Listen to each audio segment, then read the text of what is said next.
नमस्कार भोजपुरी लवर्स। तो आज हम आपके सामने प्रस्तुत करने वाले हैं खेसारी लाल यादव का काफ़ी ही दमदार और एक सोशल इशू पर बना हुआ पारिवारिक film the son of Bihar. इस मूवी में खेसारी लाल यादव एक वकील के बेटे का पात्र निभा रहे हैं, जहां पर इनका नाम कबीर है।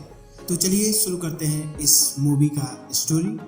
तो सबसे पहले जो है खेसारी लाल यादव की एंट्री होती है, जहां पर यह एक बेहतरीन गाने के साथ, एक छमिया के साथ कमर मटकाते हुए और मौज काटते हुए नजर आ रहे हैं। और गाने के बाद एंट्री होती है भोजपुरी के काफ़ी ही शानदार कॉमेडियन की, जहां एक काफ़ी ही अच्छा कॉमेडी सीन दर्शाया गया है। उसके बाद खेसारी लाल यादव अपने घर जाते हैं, जहां पर प्रत्येक भोजपुरी बाप की तरह इनका भी स्वागत किया जाता है। सुबह होता है तो खेसारी लाल यादव के पिताजी पेशे से एक वकील है, लेकिन वकील होने के बावजूद भी आज तक उन्होंने कोई एक ऐसा केस था जो नहीं जीता, जिसके कारण हमेशा वो पूरी फिल्म में एक मजाक का पात्र बन के रह जाते हैं। लेकिन आगे चलकर यही चीज़ जो है खेसारी लाल यादव के लिए एक काफ़ी ही बड़ा वरदान साबित होता है। सोशल जस्टिस कहा जा सकता है, जिस पर एक यह मुकदमा लड़ते हैं। तो चलिए आते हैं कहानी के स्टोरी लाइन। मेन लाइन पे खेसारी लाल यादव एक छमिया के साथ कमर मटकाते हुए मौज करते हैं। मौज करते हुए ये धीरे धीरे आगे बढ़ते चलते हैं ज़िंदगी में, लेकिन यह भी हमारे ही तरह एक बेरोजगार होते हैं, जिसके कारण इनकी शादी इनकी गर्लफ्रेंड से नहीं होती। और इनकी गर्लफ्रेंड जो है वो हमेशा से इन्हीं से शादी करने की जिद पे अड़ी रहती है, जिसके कारण बहुत सारे रिश्ते आते हैं, लेकिन वो उन्हें ठुकरा देती है या किसी न किसी वजह से दूल्हे को इंजर्ड कर देती है, जहां खेसारी लाल यादव को एम्बुलेंस लेके आना पड़ता है दूल्हे को इलाज कराने के लिए। लेकिन लड़की के पिता नहीं मानते हैं, जिसके कारण खेसारी लाल यादव की शादी उससे नहीं हो पाती। इधर दूसरी तरफ खेसारी लाल के पिता हर रोज कोर्ट जाते हैं, कोर्ट में मुकदमा लड़ते हैं, लेकिन उसका रिजल्ट कुछ खासा नहीं आता है। उसके बाद खेसारी लाल की जो गर्लफ्रेंड होती हैं वो अपने सिफारिश से खेसारी लाल का एक कंपनी में जॉब दिलवाती हैं, जहां पर वो जाते हैं जॉब के इंटरव्यू के लिए भेजती है। जहां पर वो जाते ही कंपनी के मालिक के ऑफिस में जब ये दस्तक देते हैं तो देखते हैं कि कंपनी का जो मालिक है वो वहां पर एक महिला कर्मचारी के साथ लगा पड़ा है, फ्लर्ट कर रहा है। यह देखकर खेसारी लाल यादव पीछे की तरफ मुड़ते हैं, लेकिन कंपनी का मालिक उन्हें वापस बुलाता है और वहां आने का कारण पूछता है। जब खेसारी लाल यादव इन सभी चीज़ों के बारे में बताते हैं कि उन्हें किसने भेजा है, क्यों भेजा है, तो कंपनी का मालिक उन्हें जॉब ऑफर करता है और अपने यहाँ नौकरी पे रख लेता है। इसी के बीच खेसारी लाल यादव अपने दोस्त के साथ बच्चों के एडमिशन के लिए प्राइवेट स्कूल में जाते हैं, जहाँ 2, 4, 5 स्कूल घूमने के बाद उन्हें शिक्षा के बाजारीकरण का एहसास होता है कि शिक्षा आज के दौर में किस तरीके से बाजारीकरण हो गया है, किस तरीके से लोग शिक्षा के नाम पर गरीब जनता को लूट रहे हैं। लेकिन फिर भी इस चीज़ को वो नज़रअंदाज करते हैं और दोनों दोस्त खेसारी लाल यादव और उनके दोस्त नशे के हालत में फिर घर को वापस चले जाते हैं। ऐसे ही कुछ दिन बीत जाता है, तभी उस गांव में अध्यापिका आती हैं, जिनका नया वैकेंसी हुआ है सरकारी स्कूल में, और वो बच्चों को बहुत अच्छा शिक्षा दे रही हैं, जिसके कारण वहाँ पर एक कारपोरेट रहता है। गांव में जैसे जो माफिया होते हैं उस तरीके का एक व्यक्ति होता है, जिसका नाम होता है चक्रधारी।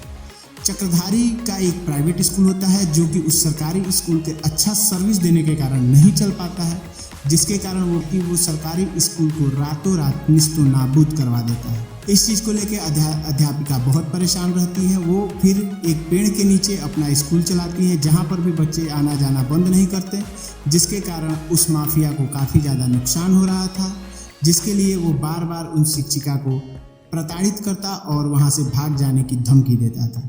इधर खेसारी लाल यादव अपना जॉब करते हैं। जॉब के दौरान एक दिन ऐसी घटना घटती है जिससे उनकी लाइफ चेंजिंग हो जाती है। यहाँ पर देखते हैं कि जो कंपनी का मालिक है वो किसी महिला के साथ अभद्र व्यवहार कर रहा है, जिससे जो हमारे हीरो को बर्दाश्त नहीं होता और वो वहीं उलझ जाता है अपने बॉस के साथ, जिसका परिणाम यह होता है कि उनका बॉस उन्हें उनकी अपनी कंपनी से बाहर निकाल देता है। अब खेसारी लाल यादव फिर से हमारी तरह बेरोजगार इधर उधर भटकते हुए वापस आते हैं, जहाँ पर इनकी मुलाकात अपनी प्रेमिका से होती है। इनकी प्रेमिका इनको बहुत ही बातें सुनाती हैं, भला बुरा सुनाती हैं, जिसके कारण खेसारी लाल यादव वहाँ से गुस्सा होकर कबीर माफ़ करेंगे, अब से खेसारी लाल यादव को हम लोग कबीर से संबोधित करेंगे, क्योंकि इसमें जो है उन्होंने कबीर का किरदार निभाया है। तो कबीर इस चीज़ से काफ़ी दुखी होते हैं और वहाँ से चला जाता है, जिसके कारण उसकी प्रेमिका को काफ़ी गिल्ट फील होता है। लेकिन खेसारी लाल के दोस्त जो होते हैं उसकी प्रेमिका को खेसारी लाल का एक अजीब सच बताते हैं, जहाँ पर कहानी का प्लॉट रिवील होता है। सबसे पहले कबीर कुछ दिन पहले एक काफ़ी ही अच्छा वकील होते हैं, शहर के नामी गिरामी वकीलों में गिने जाते हैं, जो कि कभी भी कोई केस न हारने का रिकॉर्ड था। लेकिन एक दिन उनके पास एक ऐसा केस आता है जहां पर एक डॉक्टर प्रमोद कुमार एक लड़के का ऑपरेशन करते हैं और ऑपरेशन के दौरान उस लड़के के पेट से उसकी किडनी निकाल लेते हैं। यह केस जब खेसारी लाल यादव अर्थात कबीर के पास आता है तो कबीर इस केस को लड़ने के लिए अपनी जी जान लगा देते हैं और इस केस को कोर्ट में लेकर जाते हैं। लेकिन कोर्ट में केस जीतते जीतते ऐसा होता है कि पैसों के लालच में आके उस बच्चे के पेरेंट्स जो होते हैं अपना बयान बदल देते हैं, जिसके कारण ये अपने जीवन का पहला केस हार जाते हैं। उसके बाद से इस चीज़ का काफ़ी बड़ा असर कबीर के हृदय पर पड़ा, जिसके कारण इन्होंने कसम खाया कि आज के बाद वो फिर से वकालत नहीं करेंगे। ये कहानी जानकर उनकी प्रेमिका फिर से उनके तरफ अट्रैक्ट होती है और उसे अपने गलती का एहसास होता है। फिर से कहानी का सीन शिफ्ट होता है, जहाँ पर वो अध्यापिका खेसारी लाल के पिता के पास अपनी केस लेकर आती हैं, जहाँ पर खेसारी लाल भी एक बार मजाक का पात्र बनाते हैं कि आज तक तो इन्होंने कोई केस जीता नहीं, लेकिन अब कैसे जीत सकते हैं देखते हैं। उसके बाद उनके पिता जो हैं इस केस को लेने के लिए राजी हो जाते हैं और उस केस को लड़ने के लिए राजी हो जाते हैं। केस फाइल किया जाता है, मुकदमा दायर होता है और उस मुकदमे को लेकर वो कोर्ट जाते हैं। कोर्ट में जाने के बाद जो चक्रधारी होता है उसका वकील खेसारी लाल के पिता अर्थात कबीर के पिता की काफ़ी घोर बेइज्जती करता है, जिसके कारण वो घर आते हैं और इसी सदमा के कारण हार्ट अटैक से उनकी मृत्यु हो जाती है। यह बात खेसारी लाल को पता नहीं थी कि आखिर यह मृत्यु हुई क्यों। उनको ऐसा लगता था कि उनके पिता स्ट्रेस में थे, केस का लोड था, जिसके कारण उनकी मृत्यु हो गई। बाद में वह अध्यापिका कबीर को अप्रोच करती है कि आप हमारा केस लड़िए, आप बहुत अच्छे वकील हैं, आप लड़ सकते हैं, आप हमें न्याय दिला सकते हैं। लेकिन कबीर केस लड़ने से साफ इनकार कर देते हैं।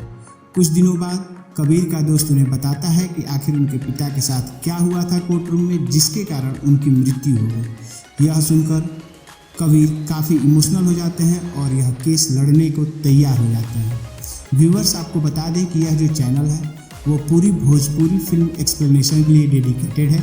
इसमें जो भी अपकमिंग न्यू फिल्म है उसका एक्सप्लेनेशन जो है सबसे पहले आपको देखने के लिए मिलेगा, सबसे पहले सुनने के लिए मिलेगा। इसलिए यदि आप इस चैनल पे नए हैं या पहली बार आए हैं तो चैनल को सब्सक्राइब कर दें, वीडियो को लाइक कर दें और बेल बटन में ऑल नोटिफिकेशन जरूर दबा दें, ताकि जितनी भी भोजपुरी की सुपर डुपर फिल्म है आए तो सबसे पहले आपके पास पहुंच सके। तो आते हैं स्टोरी के मेन लाइन पे। यहाँ पे कबीर जो है उस केस को लेते हैं और कोर्ट रूम में जब ऐसा होता है कि उस केस को लड़ने के लिए कोई नहीं होता है, तब वहाँ पर हमारे हीरो की एंट्री होती है और काफ़ी शिद्दत से वो इस केस को लड़ते हैं, दिन रात एक कर देते हैं। अंततः कभी कभी ऐसा लगता है कि वो इस केस को नहीं जीत पाएंगे, तो सबूत इकट्ठा करने के लिए वो रात भर काम करते हैं, विजिट करते हैं उन जगहों का जहाँ पर यह सारी घटनाएं हुई थी।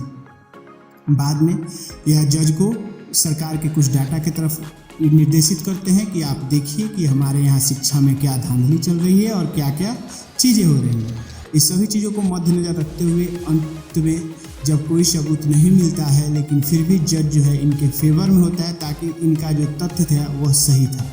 लेकिन तभी कहानी में एक मोड़ आता है जहाँ पर जिस बुलडोजर ड्राइवर ने स्कूल को गिराया था, रातों रात ख़त्म कर दिया था, वो ड्राइवर कोर्ट में हाजिर होता है और यहाँ एक प्लॉट रिवील होता है कि उसे मारने के लिए चक्रधारी ने जिन लोगों को भेजा था उनसे उसकी सुरक्षा खेसारी लाल यादव ने किया था। तब वो अपनी जुर्म कबूल करता है और बताता है कि उसे ऐसा करने के लिए चक्रधारी ने कहा था, क्योंकि उसका स्कूल का बिजनेस जो है बढ़िया नहीं चल रहा था।